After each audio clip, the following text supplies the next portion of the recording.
à tous, c'est la rentrée du Fishing Club. Ravi de vous retrouver pour cette nouvelle saison en compagnie des experts de la pêche de loisirs en France. On est ravi d'accueillir Sylvain Legendre, Fred Julien, Samir Kerjou, Gaël Even et notre petit nouveau Steph Poinceau. Salut Steph, ça va? Impeccable, merci pour l'accueil, bien sympa, c'est cool. Tu es le bienvenu ici. Bon, il y a du lourd au propre comme au figuré là. Aujourd'hui sur le plateau, on va voir si le... Ce serait gentil de ne pas me mettre dans le même sac que tout le monde. Fais attention à ce que tu dis, toi, quand même. On est à peu près sur la taille de la capacité maximale sur ce canapé là, je pense.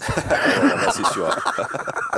Bon, on va attaquer, messieurs, avec un thème peut-être pas franchement rigolo, mais important. On va essayer de déterminer avec vous si les milieux en eau douce en France peuvent supporter la pression de la pêche professionnelle. C'est un thème un petit peu délicat, mais dont on avait envie de parler dans le Fishing Club. Il y a un rapport de monsieur Thierry Boisseau, un rapport remis en 2016, donc ça fait presque 3 ans maintenant au ministère de l'écologie. C'est un rapport qui préconise d'augmenter le nombre de pêcheurs professionnels en eau douce en France. Ce rapport a mis évidemment le feu aux poudres parce que il semblerait que dans la plupart des milieux sur notre territoire, les milieux ne soient pas capables d'absorber une pêche professionnelle plus intensive. Du coup, il y a pas mal de points de friction qui sont nés et qui se sont aggravés, on va dire ça comme ça, ces dernières années, que ce soit sur la Saône, sur la Vilaine, en Bretagne. Il y a pas mal de problèmes entre les pros et les pêcheurs de loisirs. On va essayer de faire le point sur les choses et sur vos diverses expériences. Samir, on va commencer avec toi.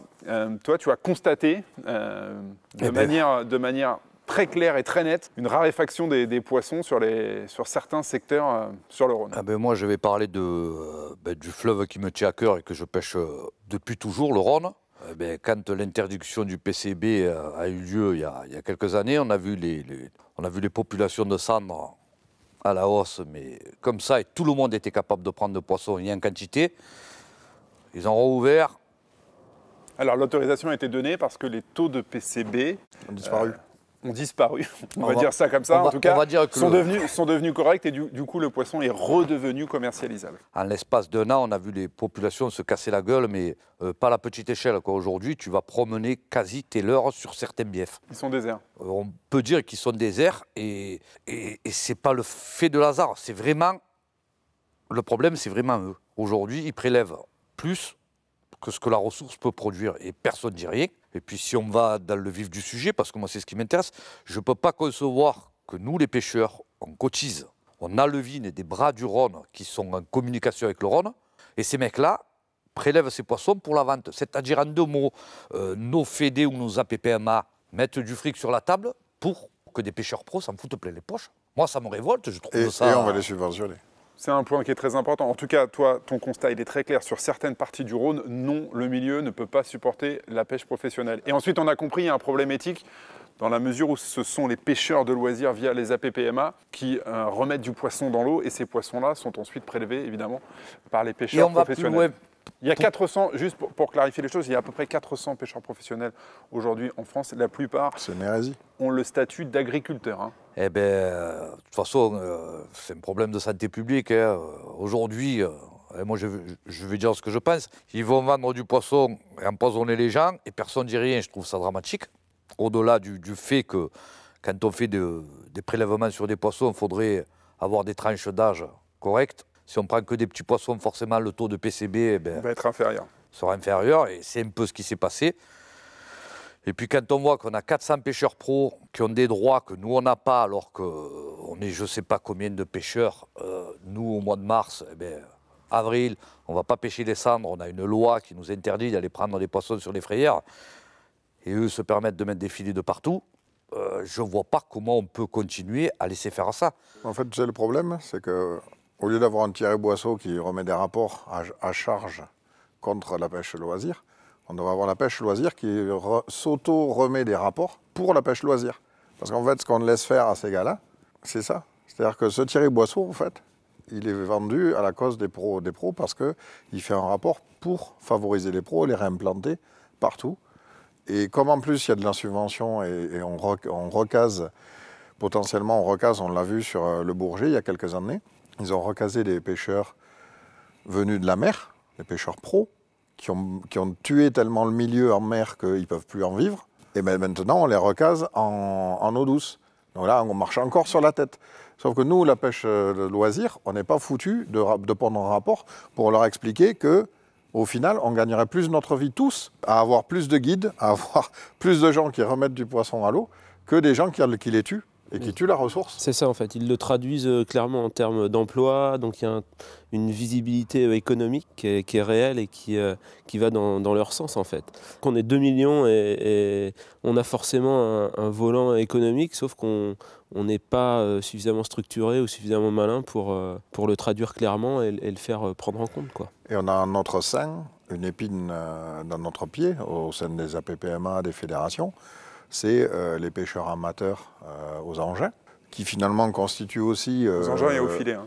Ouais, et qui font partie des effectifs de voilà, de qui la font partie de nos Fédération effectifs nationale de pêche. qu'on protège au titre d'une pseudo-tradition Patrimoniale. à maintenir, patrimoniale à maintenir. Sauf que la tradition patrimoniale...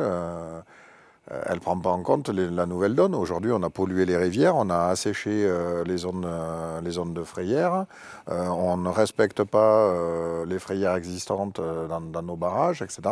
Les PCB, on nous explique qu'ils disparaissent par magie, par enchantement, mais on n'a rien fait pour qu'ils disparaissent, ils sont toujours là. Les PCB, très honnêtement, on va essayer de ne pas trop se baser sur notre ressenti, même si vous, qui êtes très très souvent au bord de l'eau, vous avez forcément un ressenti qui a une vraie valeur. C'est vrai que les PCB, c'est quand même très suspect que les taux de PCB aient à ce point chuté ces dernières Ils années. n'ont pas chuté, on a augmenté les normes admissibles, ça n'a rien à voir. Bon, voilà, donc en tout cas, on a fait en sorte que les choses rentrent les unes dans les autres. Après, sans aller vraiment dans le détail des mesures et tout, il y a quand même une problématique sanitaire à la base. C'est surtout ça le problème, c'est le côté sanitaire, bien sûr. Je sais pas, la filière viande, par exemple, il y a une traçabilité folle qui prend en compte tout ce qu'a mangé l'animal, etc. Bah là, finalement, retrouver un cendre de l'aval de Lyon sur la table d'un restaurant, c'est un peu surprenant, quoi. C'est comme si chez ton boucher, tu achètes un lapin qui a été écrasé sur une départementale. Voilà. J'ai envie de dire, ça va plus loin que ça. On a beaucoup d'APPMA avec l'argent des pêcheurs qui alevinent des bras, qui communiquent avec le Rhône, notamment en cas de rousse, où ces poissons font le circuit, passent du Rhône, sortent, rentrent. Alors, on alevine un poisson, et ces mecs-là mettent des filets, prennent les poissons et les revendent. En 2 mots, on n'a qu'à leur faire un salaire, qu'ils arrêtent de pêcher, quoi. J'ai envie de dire, pour aller loin dans la connerie, si on n'est pas capable de les recycler à faire autre chose... Ces pêcheurs professionnels, pour la plupart, ont le statut d'agriculteur et on se rend compte, Gaël, on se rend compte que quand sa mère raconte ça, c'est pas vraiment des agriculteurs, c'est plutôt des cueilleurs. C'est des cueilleurs à plein temps. Enfin, moi, c'est un des trucs qui me fait vomir, c'est bien ça. Je ne conçois pas que pour prendre un exemple simple, je conçois pas sur la Loire qui est un programme saumon qui a coûté des millions d'euros pour lâcher les poissons, pour supprimer des barrages, pour tout faire, et qu'on laisse des mecs pêcher au filet dérivant là-dedans, même si, alors on va dire, ils n'ont pas le droit de prendre les saumons. Déjà, un poisson qui a passé une nuit dans un filet, il est niqué. Et de toute façon, quand ils sont attrapés, ils ne sont pas relâchés non plus, il ne faut pas rêver. Il y a la même sur les gaves, il y a la même partout. C'est-à-dire qu'on a des espèces emblématiques fortes comme l'anguille, comme le saumon, où on se bat, où il y a vraiment de l'argent injecté et des boulots énormes de fait, et puis on laisse 10 mecs piller la ressource comme ça à tour de bras, avec aucune déclaration, c'est pas ce qui se prend. Quand on dit un truc qui se prend, il n'y a rien. C'est catastrophique. Je vois des exemples, il y en a plein. Mais du coup, c'est très lié au milieu, parce qu'effectivement, sur ces rivières, avec des espèces sensibles, etc., ça, c'est complètement destructeur et débile. Pour en revenir au Léman, avant même l'intérêt de la pêche sportive que nous, on y trouve, c'est un lac qui était alviné et qui était finalement un espace de grossissement où il y a eu du prélèvement par les pros, et la pêche pro était là bien avant. Et l'alvinage était fait par ? Alors, c'est une grosse pisciculture, mais qui est... je ne vais pas rentrer dans le détail parce que je ne suis pas hyper au point là-dessus, mais je sais qu'il y a de l'argent des pêcheurs de loisirs qui rentre en compte, mais je ne sais pas du tout dans quelle proportion. Mais toujours est-il que les espèces pêchées qui étaient la perche et le corégone, qui sont les espèces qu'ils alvinent, grossissent dans le lac, sont prises par les pros et ne manquent pas aux pêcheurs On est plus dans le schéma de l'agriculteur, là. Ouais, pour donner un peu des chiffres, pour expliquer un peu clairement ce que représente sur les 3 lacs alpins, donc le Bourget, Annecy et le Léman, sur une saison, c'est entre 400 et 600 tonnes de poissons prélevés. Oui, mais ça peut... Les milieux peuvent le supporter, ça ? C'est ça notre question aujourd'hui. Pour comprendre, aujourd'hui, ce qui se passe sur ces lacs, c'est déjà du prélèvement sur le type de poisson recherché. C'est principalement le corégone. C'est un poisson qui est très suivi, qui est un peu endémique. La perche également. Le tonnage est même supérieur. Donc aujourd'hui, je crois qu'on parle en réempoisonnement. L'année dernière, ils ont mis, je crois, 10 millions d'alevins ou quelque chose comme ça. C'est quand même... Si tu sur veux, les deux espèces que vous avez données, la perche et le corégone, sur le ça Léman, représente 80-85% des... Là, le milieu peut le tolérer? Oui, moi je pense que oui. Ces poissons ne manquent pas à la pêche sportive. Les gars qui vont pêcher les perches, qui vont pêcher les corégones là-bas, en pêche sportive entre guillemets, ou même pour leur consommation perso, parce que ils sont énormément mangés ces poissons-là. Ils s'en prennent quand même énormément. Ils en prennent toujours. Donc là, il n'y a pas de problème. Dans ce cas-là, parce que ces espèces-là sont excédentaires, parce qu'elles sont bien avinées, il n'y a pas de Stéphane souci. qui n'est pas vraiment d'accord. C'est quoi pour toi le problème de la pêche pro sur les grands lacs alpins? Si tu veux pour faire clair. Moi, je pense que le problème, il est bien moindre que sur la rivière où le Léman peut supporter la pression de pêche du corégone ou de la perche, parce qu'aujourd'hui, on s'aperçoit qu'il y a des bancs de perche colossaux. Enfin, c'est énorme, les tailles des bancs. On s'aperçoit que le ferrat, on en prend toujours régulièrement.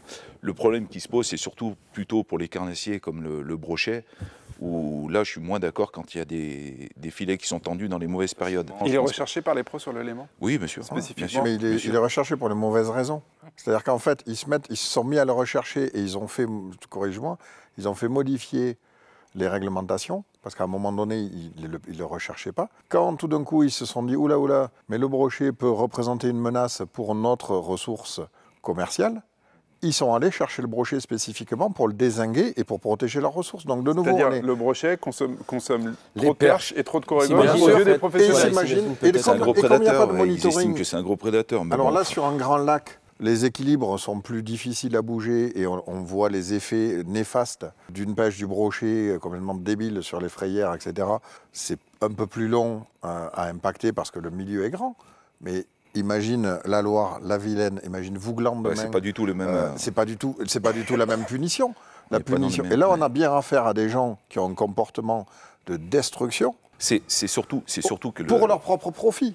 C'est uniquement pour leur profit. C'est surtout dû à la taille et à la superficie du milieu, quoi. Tout simplement. Le Léman, c'est un Mais les pratiques des professionnels aujourd'hui sur le Léman qui se mettent à cibler le brochet, à votre avis, votre intuition, c'est quoi? Ça peut conduire à une chute des populations de brochets, même sur un milieu aussi vaste que le Léman, où on est quand même préservé de ça par rapport à la taille du milieu? Je suis pas sûr qu'ils se mettent de plus en plus à le pêcher. Hein. Non, pas de plus en plus, ça a toujours été un petit peu... Ça a toujours été. Nous, quand on a commencé à s'y intéresser pour la pêche sportive, c'était la fête parce que c'était aussi des poissons neufs et qui n'avaient pas été pêchés de cette manière-là. Donc il faut être prudent aussi dans la manière dont on interprète le fait que la pêche devienne difficile. C'est pas forcément parce que... il a été victime de son succès aussi. Oui, mais voilà, mais je pense que la pression de la pêche sportive, elle a quand même un impact non négligeable sur notre ressenti à nous. Et comme il n'y a pas de... Tu ne peux pas savoir vraiment ce qu'il y a dans le lac, il n'y a pas de monitoring sur le stock réel de poissons. Donc vraiment sur ce cas particulier, je suis entièrement d'accord pour dire qu'un pro dans la Vilaine, dans la Saône, dans un truc, c'est aberrant parce que c'est un tout petit milieu. Sur le cas particulier du Léman, je suis quand même prudent. Pour revenir à ce que disait Sam tout à l'heure, sur le Rhône, les effets ils sont immédiats. Tu le constates. Moi, je vois quand je guide sur la rivière, tu peines, il y a 3 ans de ça, on a fait des sorties où on faisait des captures régulières, on prenait des beaux poissons. Aujourd'hui, tu as plus tendance à prendre des poissons de façon épisodique, c'est compliqué. Votre conviction, c'est que c'est vraiment lié à la pêche professionnelle? C'est sûr. Gaël, toi, tu as la certitude carrément. Moi, j'ai la certitude. C'est si je prends le cas de la Vilaine, que je connais relativement bien, où il y a des pros, il y a aussi des amateurs aux engins. C'est une rivière qui a été délaissée à un moment parce que les cendres ont été malades avec la bucéphalose. Donc déjà, ça prouve bien que si tu enlèves le cendre, les pros, il n'y allait plus. C'est-à-dire, il faut bien voir la relation. Tu enlèves une espèce, tu dis au mec, vous pouvez continuer d'y aller, bizarrement, personne n'y va. Donc déjà, on pourra me dire ce qu'on veut quand les mecs, non, ils ne se focalisent pas spécialement là-dessus, machin. En effet, ils ramassent tout, ça, il n'y a pas de problème. Mais si elle est cendre, c'est quand même plus forte valeur marchande. Et donc, il y a eu la bucéphalose. Pendant 3 ans, ça a été relativement peu pêché, la rivière. Quand on est retourné, avant qu'il y ait les pros, mais il y a aussi des pêcheurs lambda, avant que ça se sache qu'il y en avait vraiment, on a vraiment fait des cartons avec une très belle taille moyenne. Beaucoup de poissons, de 60, 70, 75, et des grosses pêches. Dès que ça s'est su, l'année d'après, les mecs sont revenus, et on a commencé à avoir la population de cendre qui s'est pété la gueule. Vraiment. Et c'est à double tranchant, parce qu'en plus, ils ont eu des... Donc là-bas, la pêche, elle est fermée, là, ils ont le droit de pêcher pendant la reproduction du cendre. Par contre, ce qu'ils ont fait, c'est qu'ils ont aussi, quand ils ont vu qu'ils pouvaient faire des rillettes de poissons et machin, là, il y a des hivers, ils sont allés pêcher toutes les fosses où il y avait les grossilures, là. Et ils ont enlevé tous ces grossilures. Et au final, ils ont redynamisé la population de silures, c'est-à-dire qu'on repart pour un tour avec plein de petits poissons. Et comme on le sait là, par contre, on va faire de la concurrence en plus aux cendres. Et clairement, la taille moyenne, tous les ans, au niveau des cendres, elle se pète la gueule. Et c'est triste parce que c'est des rivières qui ont un potentiel de malade. Et pour un mec... Sur le cas du silure, hein.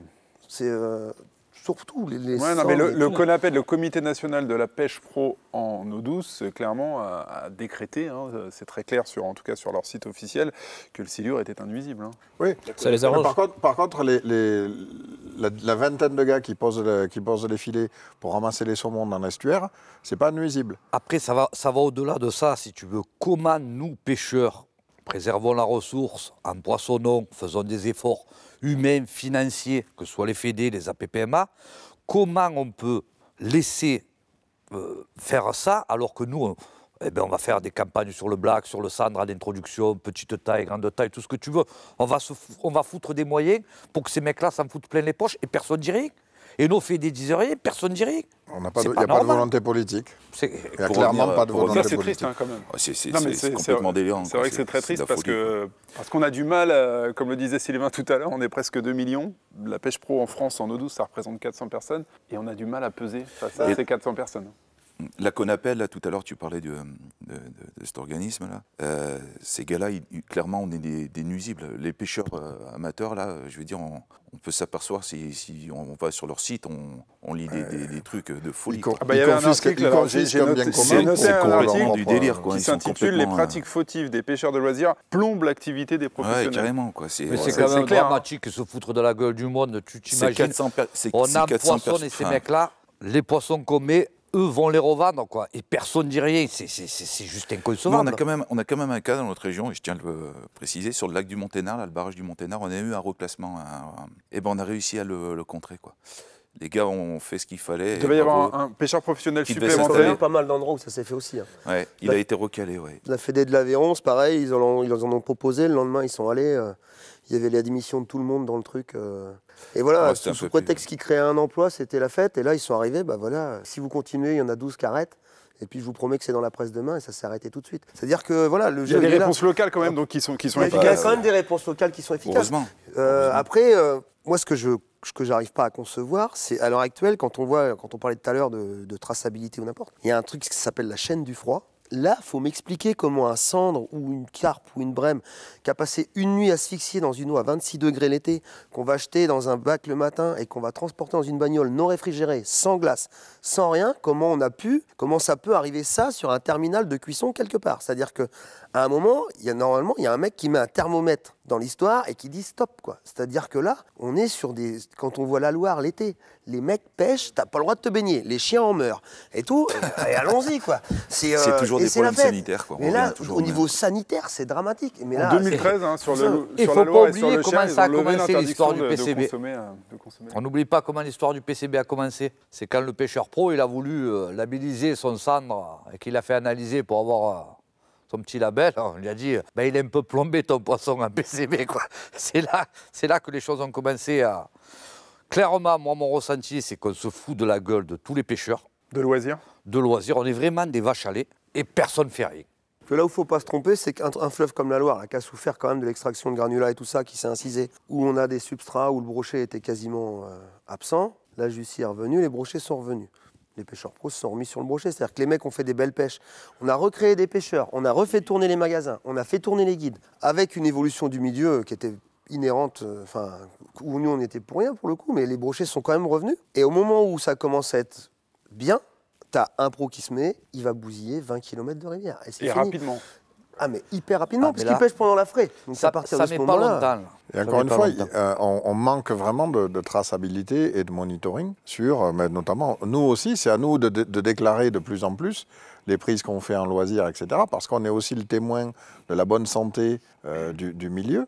Et qu'à un moment donné, plus on donnera d'informations sur les milieux, plus on sera capable de faire du monitoring et de dire aux gens, non, c'est pas possible. Alors c'est comme ça que sont gérés notamment Annecy et le Léman avec des carnets de capture obligatoires pour les pêcheurs amateurs, puisqu'à la fin de l'année, ils font le bilan sur Le ce qui a bourget été retiré par les professionnels, ce qui a été retiré par les amateurs, et l'effort d'alvinage peut être ajusté en fonction. C'est pour ça que si les espèces ciblées sont excédentaires et que l'alvinage suit, etc., moi je ne vois pas vraiment un conflit on est fort. on est vraiment dans deux... Mais c'est des caps très particuliers. Voilà, moi, pour synthétiser, sur les lacs Ben oui, alpins, mais c'est pour vraiment ça. une autre approche. Pour synthétiser Néanmoins, cette approche avec qu'est-ce qu'ont pris les pros, qu'est-ce qu'ont pris les amateurs, et on fait l'effort derrière de s'assurer que les empoisonnements compensent ce qu'ils ont enlevé à 2 ou 3. Bien sûr. Comme ils font au Canada, c'est-à-dire que si on prend d'autres exemples pour parler du saumon, tu vois, pour prendre un truc hyper simple, ils ont des rivières au Canada, tant qu'il n'y a pas tant de poissons de remontée, on n'ouvre pas la pêche, pour les pros comme pour les pêcheurs amateurs. Une fois qu'il y a le stock de poissons nécessaire dans la rivière pour assurer un recrutement optimal de l'espèce, on ouvre les prélèvements. En France, nous, sur les prélèvements, on fait tout l'inverse. Ils ne sont pas encore remontés que déjà on les tue. Et le truc, c'est quel stock on a besoin, on laisse le stock se reproduire. Éventuellement, on le soutient avec des alvinages s'il y a besoin, parce que ça peut faire partie du truc. Et après, on ouvre, mais pas dans l'autre sens. Et éventuellement, on arrête de taper sur le sommet de la chaîne alimentaire, enfin sur les carnassiers qui, par définition, sont les moins nombreux. Et du fait... Mais je crois que la cause, la cause majeure vraiment il y a une prise de conscience à avoir, c'est surtout le problème sanitaire. C'est là où je pense qu'il y a vraiment une hérésie totale. On est donc à peu près tous persuadés ici sur ce plateau que les gens qui consomment du poisson d'eau douce en France s'empoisonnent. Dans la grande majorité des cas. Mais après, c'est valable pour tout dans la bouffe. Tu t'empoisonnes avec un cordon bleu, si tu vas par là. Non, mais c'est vrai. Moi, j'ai envie de dire, sur le Rhône, je pense que sur le Rhône, il s'empoisonne. Ouais, j'ai pas peur de le dire. Mais personnellement, je ne mangerais pas un poisson, effectivement, en dessous de Lyon, pris dans le Rhône. Pareil, sur la Seine, c'est pareil. Voilà, on voit tous les rivières propre, dans l'état où elles sont, ça donne pas envie. Tu peux en manger une fois par an, juste pour te tenir le taux maximum, toi. Je peux te dire que le centre de Paris et la crème normande, il n'y a pas photo, quoi.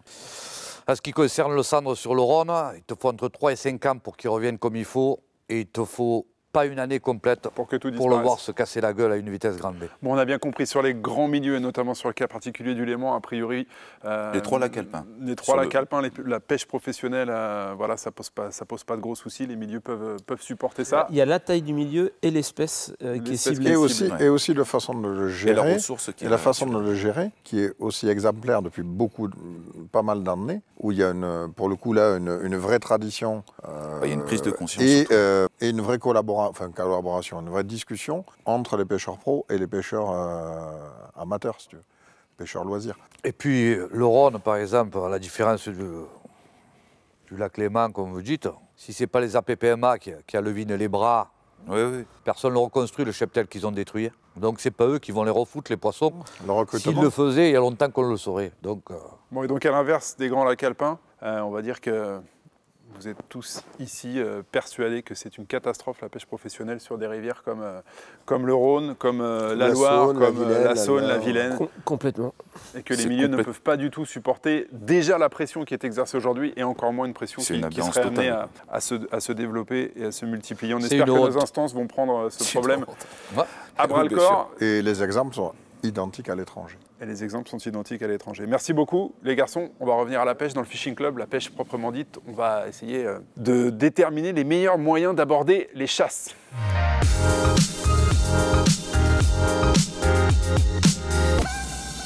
Retour sur le plateau du Fishing Club, où on va essayer de donner les meilleurs conseils pour aborder les chasses. On est au mois de septembre, c'est une période a priori à laquelle pas mal de chasses qui peuvent éclater en mer comme en eau douce. En eau douce, on va parler perche, aspe et cendre, donc tu nous disais pendant la coupure, Stéphane. On va essayer de voir quels sont les conseils que l'on peut donner. Déjà, bien gérer, je pense, son excitation, parce que pour tout pêcheur, lorsqu'il y a une chasse qui éclate, on est très très excité, on a envie de lancer son leurre un peu tout de suite et un peu dans le tas. De couper, il y a le brochet aussi, ça fait partie des grosses chasses, quoi. Ah, ça fait longtemps que j'en ai pas vu, moi, des grosses chasses de brochet, donc c'est sans doute pour ça que j'y ai pas pensé. Mais non, tu as raison. Alors, on gère son excitation et comment on aborde une chasse. On va commencer avec le cas d'une chasse qui éclate en surface. Pour ne pas perturber les prédateurs qui se sont mis à table, comment on aborde la chasse? Fred? Déjà, peut-être d'être prêt. On n'est pas toujours prêt, hein. Parce qu'en fait, si on pense qu'on va avoir des chasses, parce que on en a vu, etc., je pense qu'il faut, la première des choses, c'est déjà préparer un combo pour les pêcher, avec des leurres pour les pêcher. C'est-à-dire que si on voit vraiment les chasses exploser en surface, d'avoir un leurre de surface de près, de monter sur une canne, etc., de façon à ce qu'on puisse la prendre et justement pêcher et éviter de perdre le temps et en fait de commencer à monter les leurres pour pêcher des chasses au moment où elles explosent, parce que ça peut être fugace. C'est pas forcément quelque chose qui va tenir pendant 30 ans. On ne sait jamais combien de temps ça va durer, hein, par définition. Et puis il y a le type de chasse où ça vient juste un poisson derrière un autre, où ça monte là, si t'es pas prêt, c'est quasiment mort. Même si ta canne est prête et que tu l'as pas en main, c'est ça, foutu. c'est quasiment toujours mort. Et après, tu as la chasse en groupe, vraiment, où ça se regroupe et où ça a le temps de former réellement, on va dire, une chasse, là. Et où là, tu peux en effet... Concrètement, les déjà chasses un peu spéculer un peu durables, plus. c'est les gros bancs de perches et les aspes, quoi. Et les barres en mer. Et bien sûr. Et les thons. Bien sûr, Après, les tu as la chasses en même mer. chose, tu peux avoir les cendres le soir sur une plage, par exemple, ou des choses comme ça. C'est des créneaux plus courts, c'est beaucoup moins visible, bien que tu peux les voir faire des remous et tout ça. Mais c'est des créneaux plus courts. Alors on essaie d'être discret, donc pour pas perturber les prédateurs, on s'approche pas trop près. Moi j'avais une question un peu bête, hein, je suis désolé, mais est-ce qu'on essaie de se rapprocher au maximum de ce que les poissons sont en train de chasser? Mais du coup ça veut dire que ce type de proie-là, il y en a énormément dans l'eau, ou est-ce qu'on met quelque chose qui va se détacher? De plus gros, avec dépend une couleur un peu agressive, ou est-ce qu'on essaie vraiment de se rapprocher de... Ça dépend de l'espèce de ce que qui tu est au vas menu. pêcher, parce que ça peut être aussi intéressant d'essayer de trier un des jolis poissons du groupe avec un gros leurre, je pense aux perches notamment. Donc même si elles chassent des petits leurres, c'est pas forcément un petit leurre qui va correspondre, parce que tu risques d'attraper le tout venant, enfin tout dans cette excitation des petites perches, alors que De peut-être mettre plus gros, dessous, ça va permettre de sélectionner? c'est possible, ouais. Faut Peut-être bien voir que dessous, tu as des qu'aussi, grosses perches. Une chasse, c'est des petits poissons qui sont mangés des fois par des moyens, et les moyens sont mangés par des plus gros. Exactement. C'est-à-dire que toi, tu vois la chasse, ça bouillonne, c'est un peu la guerre là-dessous. Pour parler de technique, si tu veux obtenir souvent les meilleurs résultats, il faut se tenir assez loin de la chasse. Et pour ça, il te faut avoir un combo. Toi, tu parlais de leurre de surface, mais bon, tu as des casting jigs, que ce soit en eau douce ou en mer. C'est de tenir la chasse assez loin pour pas mettre les poissons, même s'ils sont en frénésie alimentaire. À un moment, s'il le fait pour des raisons simples, pouvoir lancer plus précisément, bien dedans, tous les pêcheurs ont tendance à se rapprocher. C'est souvent une erreur, en fait. Il faut essayer de garder la distance pour pouvoir... Et puis sur les perches, ça permet, si pas on pêche affoler à les deux, poissons. à l'autre, ça lui laisse le temps de lancer et d'attraper le train en marche pour maintenir un peu l'excitation sur les perches. Sur les perches, un des trucs sur les chasses qu'il faut éviter, c'est de les ramener. Ce qui se passe, c'est que tu te mets toujours loin pour essayer de distancer celles que tu viens de piquer des autres, que les autres retournent dans le groupe, si tu veux. Parce qu'à partir du moment où elles viennent se mettre sous l'ombre de ton bateau, c'est fini. Et La donc, chasse s'arrête? la chasse, Ouais. disons que les poissons que tu as Les ramenés à poissons ton que t'as bateau vont ramenés, pas eux, ils sont retourner là-bas. perdus. Ils vont se mettre dans l'ombre de ton bateau. Et le but du jeu, c'est ça, c'est de réussir à leur faire des va-et-vient entre celles que tu as eues et celles qui retournent sans arrêt dedans. Si jamais tu ramènes tout, tu as perdu. C'est pour ça que c'est souvent plus efficace à deux d'ailleurs. Et si on Il y en perturbe a un la qui tient un hiérarchie, poisson en laisse là-bas, l'autre il ramène le sien vite fait. Sur une chasse, et bien souvent, gérée, ça tu peux fonctionne enchaîner bien. très clairement plusieurs poissons sans problème. Si tu fais ça intelligemment, on a vu là sur les différentes compétitions qu'on a pu tous, où on a tous pu participer, on a tous au moins eu une fois ou deux cette expérience de... Tu as même la possibilité, je connais des gens qui prennent des fois 2 perches sur un leurre, tu vois. C'est, Ça arrive, ou alors un sur le leurre et un dans l'épuisette, quoi. Tu vois. Gaël, tu jettes en plein Ouais. milieu ton premier lancer dans une chasse, t'arrives, que ce soit des thons ou des perches, pour essayer encore une fois de dégager des Ah, généralités. moi, j'essaye toujours de jeter entre le prédateur et la proie. Si j'ai à choisir. Parce qu'il y a des fois où tu n'as pas le choix. C'est-à-dire que quand on parlait tout à l'heure de la perche qui est derrière un truc, là, le seul moyen que tu auras de la prendre, celle-ci, si elles sont que 2 ou 3, c'est de passer entre elle et le gardonneau. Si tu passes à côté, à gauche, à droite, tu ne l'auras pas. Elles ont tendance Donc à avoir le des but œillères, du ouais. jeu, c'est entre le prédateur et la proie. Et après, par contre, sur les perches, par exemple, c'est toujours intéressant. C'est-à-dire qu'il y a la chasse qui éclate, mais toi, tu peux augmenter cette chasse. C'est-à-dire que le fait de mettre, par exemple, un popper qui va faire plus de bruit ou de mettre un gros stick avec volontairement Tu rajoutes de un teaser l'excitation devant, dans l'excitation de la chasse. tu peux monter le cran de la chasse, justement. Et tu peux la climatiser à l'inverse. Tu peux faire une erreur sur un mauvais choix de Ah leurre. bah oui, ça a des erreurs, oui. c'est facile. C'est le plus Sur facile. un mauvais choix de leurre, tout Non, mais tu calé parlais d'un d'un coup, ce popper. serait Si tu peu mets un rapide. leurre un peu trop gros, un peu Non. trop flashy, tu peux... Non? Non, enfin, si vraiment c'est parti, non. Non, parce que des trop gros bruits ou des trop gros mouvements en surface, elles en font en chassant, elles. D'accord. Donc c'est même plutôt l'effet inverse. Tu n'auras pas forcément de touche avec un leurre qui va faire trop de barouf en surface, mais je pense pas que ce soit un signal qui les Souvent, les gens, qui ils les pêchent cale. trop petit sur les chasses. Un peu trop petit, tu vois. C'est-à-dire que, en effet, petit, tu racles tout ce qui bouge. Mais tu peux viser un peu mieux, quoi. Donc l'un de vos conseils, c'est une fois qu'on a pris quelques poissons dans la chasse, si jamais on a le bonheur que cette chasse elle dure un petit peu, d'augmenter sensiblement la taille des leurres? Bah là, tu vois, pour prendre Bah, si l'exemple, tu as le temps de changer de leurre, ouais. quand Steph il parlait tout à l'heure d'un doublé de perche en compète, là, Si tu veux, le coup où j'ai fait ce doublé, j'avais mis un stick qui faisait 145 quand même. 145. Pour pêcher les perches, hein, tu vois, c'est-à-dire que c'était vraiment un truc spécifique. Non, mais millimètres. Hein. Ouais. Et donc voilà, on parle de, tu vois, on parle de faire du bruit, de ramener quelque chose. D'ailleurs, pour l'anecdote de précisément ce cas-là, ça vous avez fait, toi tu fais les deux, toi tu renchaînes tout de suite moi, derrière. Moi j'ai vu qu'il en avait 2 grosses et qu'il allait mettre au moins 1 minute à les ramener. J'ai pris la décision de plutôt que de prendre les puisettes, de prendre ma canne et de rejeter juste derrière ces poissons parce que comme c'était des gros groupes, et c'est ce qui s'est passé, le leurre a touché l'eau, il y en a une troisième qui a pris le mien. Se greffer, voilà, et donc là, il casse le banc, si tu veux, et t'as des collègues à côté qui n'ont plus rien, quoi. Voilà. C'est des moments de frénésie alimentaire. Il faut bien comprendre que dans le comportement du poisson à ce moment-là, il va être obnubilé des fois par une taille ou une couleur. C'est-à-dire qu'il va se focaliser là-dessus. Mais c'est aussi des moments où il perd un peu la notion du danger parce que l'opportunité, elle est là. Il peut se gaver à ce moment-là. C'est de la compétition. Ouais, en fait. moi, je pense qu'il est plus omnibulé parce que l'autre a dans la gueule et que tu as beaucoup plus de chance quand tu es deux à pêcher. Hein.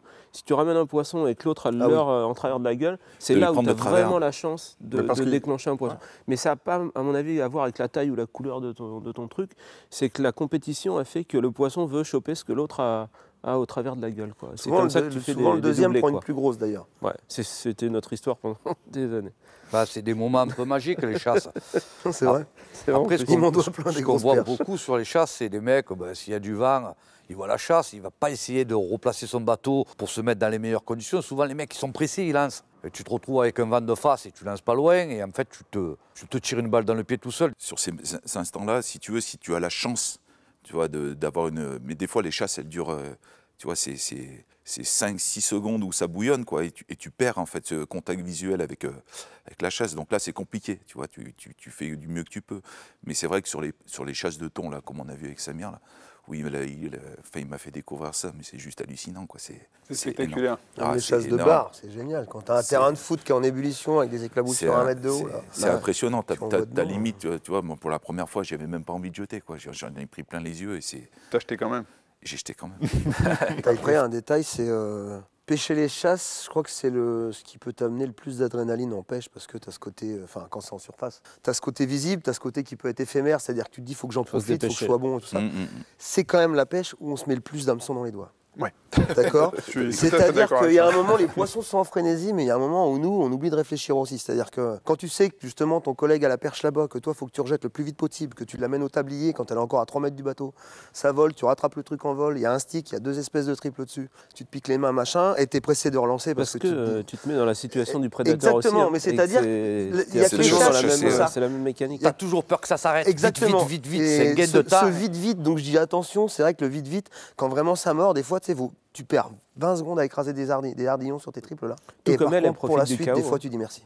Les poissons profitent du chaos de la même manière, quoi. Elles se dépêchent de bouffer ses alevins parce qu'il n'y a pas de cohésion dans le... Écraser les triples, les ardillons, pardon, comme dit Gaël. Vous êtes d'accord avec ça? On pourrait faire un sujet du Fishing Club pour ça, dans le cas mais précis d'une chasse, pour se blesser moins parce qu'on est excité, on est un peu moins lucide. Pour décrocher vite. Et puis pour décrocher vite. Parce que là, c'est le genre de cas, t'en décroches une, c'est pas grave. C'est-à-dire qu'une fois que c'est vraiment parti, le but du jeu, c'est juste de mettre dedans. Et en décrocher une à 2 mètres du bateau, ça changera rien. C'est-à-dire que même des fois, tu arrives, tu secoues ta canne et puis tu relances. Parce que, le but, c'est d'avoir la prochaine touche, quoi qu'il arrive. Bien sûr. Mais toi, pour revenir déclencher les touches, moi je suis sûr, pour l'avoir fait notamment quand je pêchais en tandem, avec les montages tandem, donc avec 2 leurres, et en surface aussi, il y a quand même des fois où on commence à pêcher en surface, notamment avec des gros sticks, il y a 0 activité, rien, on voit rien, et on commence à pêcher en surface, et en fait tout d'un coup on commence à faire monter des bancs, et tout d'un coup, alors le banc il était là, il était peut-être effectivement en chasse dessous, etc. Mais on arrive quand même à les déplacer. Moi, je trouve. Tu fais monter. J'ai l'impression qu'on arrive à les déplacer. C'est pas tous les jours. Noël. Voilà. Et puis, effectivement, on ne sait pas forcément, encore une fois, à quel moment on tombe dans l'activité des poissons, parce qu'on ne voit pas tout, c'est sous l'eau. Mais pour avoir pêché en eau claire, notamment avec les doubles leurres souples, on fait monter des bancs entiers de poissons qui se mettent en chasse et qui, tout d'un coup, là, se mettent en activité sur le truc, parce que tout d'un coup, il y a eu le déclic. Ils étaient peut-être prêts à le faire. C'est le principe du teaser quand tu mets devant leur surface. Des fois, tu n'as pas de teaser, tu n'as pas de touche. Tu mets un teaser, c'est juste la concurrence et tu vas générer de l'activité. Après, Et puis on pêche aussi au leurre de surface sans chasse visible. Ouais, voilà. Donc sinon, on ne le ferait pas du tout. Tu fais monter les poissons. On peut voir la fin de la chasse, c'est-à-dire que les poissons, on les voit venir en surface, s'échapper, mais en fait, la chasse, elle se passe, le niveau d'activité, il est dessous. C'est-à-dire qu'il faut, là pour le coup, pas forcément mettre un top water, mais mettre un petit minot qui va passer 50 cm sous la surface. Mais il va passer au bon endroit parce que les poissons ne vont pas exploser jusqu'à la surface. Et des fois, ça va en surface, ça se joue avec des traits flottants ou des subsurfaces. Il faut être observateur, quoi. Voilà, parce que ça fait partie du peu d'indices qu'on a pour... Quand j'ai commencé la compète, la petite anecdote, tu vois, je m'apercevais un peu sur les bateaux des collègues, là je regardais, tu vois, notamment le jeune homme qui est en face là-bas à ma gauche, il pêchait avec une... Merci pour le jeune homme. Il pêchait avec une canne spinning avec un moulinet assez fort, tu vois. Je me disais, mais qu'est-ce que tu fous avec ça, quoi? Et il me disait, t'inquiète, t'inquiète. Et j'ai su 5-6 ans après, tu vois, qu'il utilisait ce système pour attaquer ses chasses tu vois, pour des distances de lancer beaucoup plus importantes, quoi. Donc c'est vraiment Pour quand rester même... loin des chats, c'est discret. Voilà, ouais. Qui est donc une grande constante. Et c'est important, quoi. C'est hyper important. Après, bon, voilà, les années passent et tu apprends, mais Après, ça reste quand même important. moi j'ai eu le cas de chasse de bar, là, on est tombé dedans il y a 3 ans, dans des trucs où ça durait 5-6 heures. Et à un moment, t'arrêtes de jeter à 50 mètres, quoi. C'est-à-dire que c'est bien joli de les lancer à 50 mètres, de faire 2 mètres et de se faire clapper. Franchement, si quand tu lances à 20, ça te clappe et que ça ne cesse pas la chasse ni rien, c'est bon, moi je lançais à 50 mètres. Parce que, Mais ça, au final, tu gagnes ton temps. tu as une chasse qui dure Mais 4 heures ou 5 heures. exceptionnel. Voilà. C'est des trucs, c'est juste délirant. Ouais, quand tu le vis, c'est énorme, quoi. Eh ben, on va se souhaiter à tous de le voir très bientôt De nombreuses chasses, ouais. sur le bord de l'eau et on va vous le souhaiter également à vous, bien évidemment. Merci beaucoup, les garçons, d'être venus sur le plateau du Fishing Club. On va se retrouver très très vite. Merci à vous qui nous regardez pour vos commentaires et votre soutien. On revient très très vite dans le Fishing Club. À très bientôt.